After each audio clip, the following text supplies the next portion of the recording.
Здравейте! Аз съм Стефан Стефанов от Ultimate Hunting и днес във втория епизод на нашата поредица ще ви покажем един сравнителен тест по бягащия глиган в Луковит, на стрелбището в Луковит.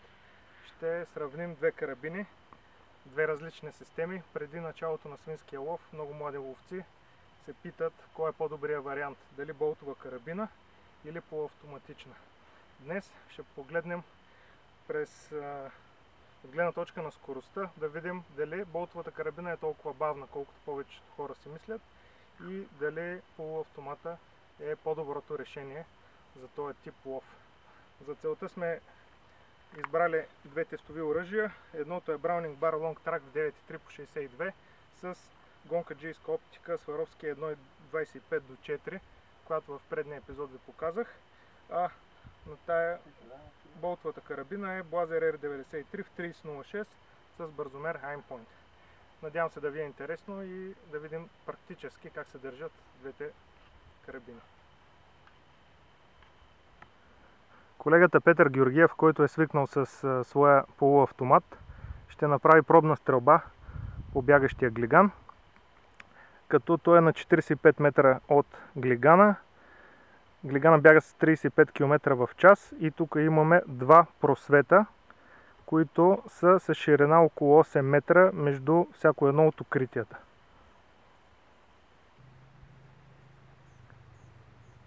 Дай!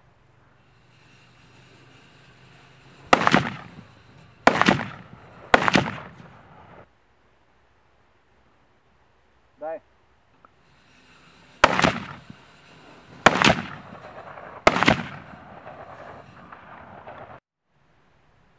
Сега ще опитаме 4 изстрела с болтова карабина, за да видим дали действително е толкова бавна, колкото всички си мислят. Ще пробваме по 2 изстрела в двата просвета, което ще изисква така доста бързина, но да се надяваме, че ще станат успешни изстрели.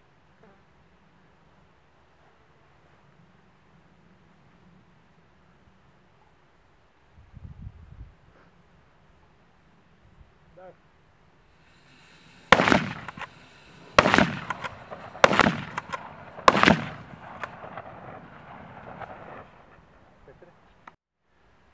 От гледна точка на скорост се справихме, но втория изстрел беше малко по-надолу.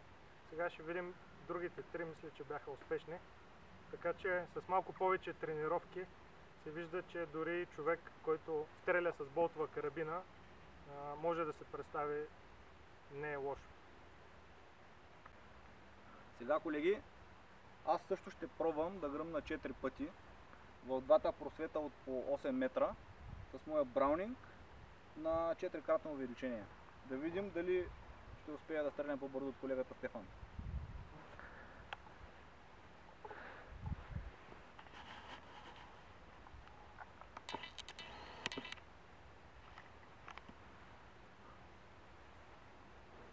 Дай!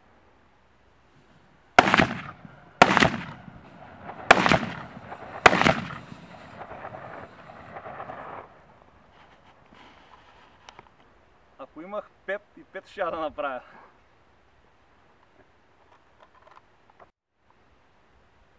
Ето, колегата показва къде са 4-те попадения, които той направи с полуавтомата си доста бързо, и 4-те са в витална зона.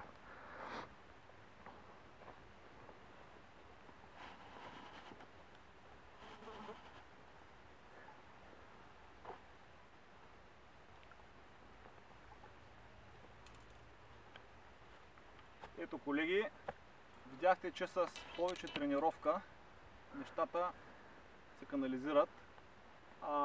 Първите 3 серии се представиха доста по-зле от тази. Всичките попадения бяха в прасето, но бяха в различни части на тялото, които ни гарантират моментално поразяване на животното.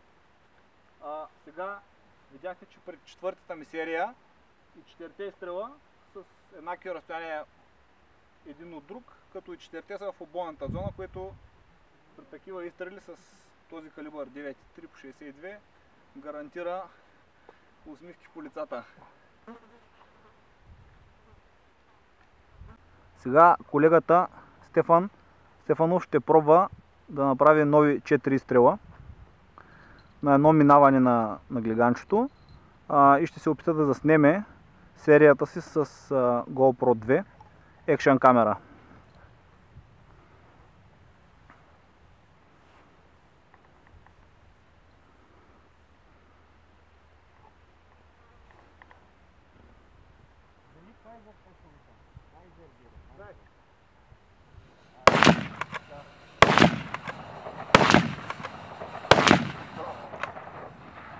Браво!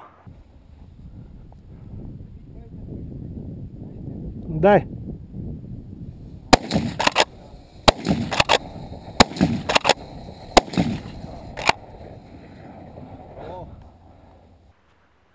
След малко тренировки, 4-те изстрела с болтова карабина не са никакъв проблем. Въпросът е да продължим с стрелбата, за да може и точността да отговаря на високите ни изисквания. Сега отново колегата с полуавтомата ще пробва поредица от 4 бързи изстрела и да видим какъв ще бъде резултата. Дай!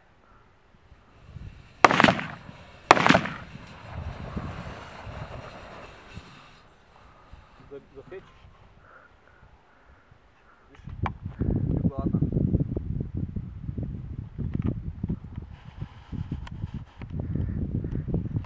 Ето, че имаме и засечка с полуавтомата,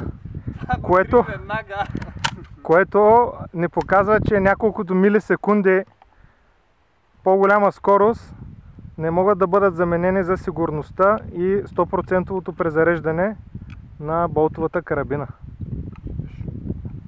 Дай тук отблизо. Чакай.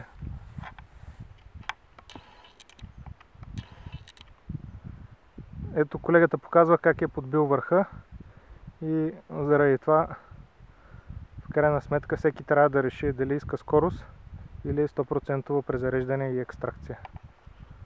Малко чакай. Видяхте една доста неприятна ситуация. При третия куршум се получи засечка.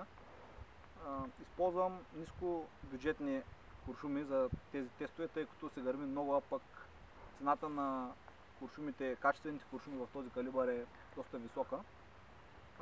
И този куршум при вкарването му в цевта се подби.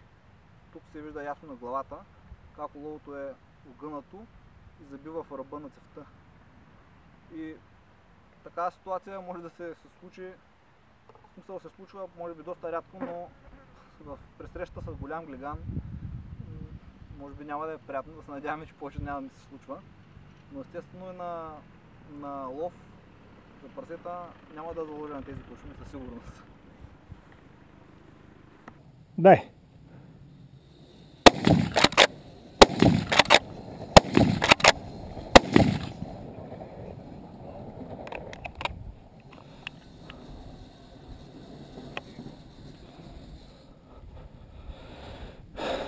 И 4-те изстрела са в прасето, като двата са по-добри, двата са малко по-назад и един е по-високо, което за момента го отчитаме като средно постижение и ще продължим с тренировките. Така, сега понеже камерата ни няма зум, екшен камерата ни, затова скъсяваме малко дистанцията до около 30 метра и ще пробваме последните изстрели. Дай!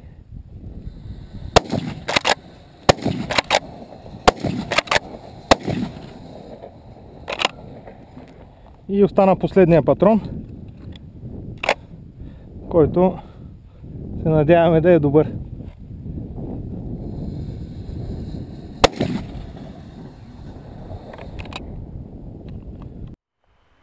Така, приключихме тестовете по бягащия глиган. С две думи заключението ни е следното. Безсъмнено полуавтомата дава малко скорост и преднина. Малко по-бързо се правят изстрелите с него. За целия тест имахме и една засечка, което го отчитаме като недостатък. Докато при болтовата карабина, за сметка на скоростта, не сме имали екстракцията. И при двете карабини използвахме ефтини боеприпаси, пепел, селери белът, заради стойността им, но когато човек може да си позволи и по-качествени боеприпаси е по-добре, особено в лова, знаете, не всеки ден стреляме, така че не заминават купища патрони. И така, моя избор си остава болтова карабина, но Браунинга и той не е за пренебрегване.